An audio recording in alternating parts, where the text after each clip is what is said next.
Okay friends, మనం ఇప్పుడు బిజిగిరి షరీఫ్ వచ్చినాం ఆల్రెడీ. చూద్దాం లోపల ఎలా ఉంటుందో మరి చూడండి ఒకసారి. సో ఫ్రెండ్స్, ఇప్పుడు దగ్గర లోపలికి వెళ్తున్నాం ఆల్రెడీ. ఎలా ఉంటుందో చూపిస్తా. ఇక్కడ దర్గా లోపల ఉన్నాం ఇప్పుడు. చూడండి ఆల్రెడీ ఇక్కడ వీళ్ళకి ఆల్రెడీ మనం చేసినాం. సో ఫ్రెండ్స్, ఆల్రెడీ ఇక్కడ దేవుని దగ్గర పెట్టేసేసినాం కదా, దేవుని దర్శనం కూడా చేసేసుకున్నాము.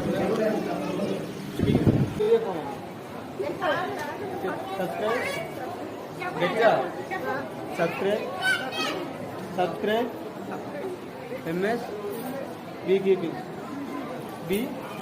కీపింగ్ లైక్ చేయండి, కామెంట్ చేయండి.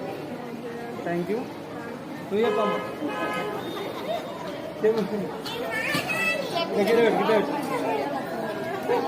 MS be keeping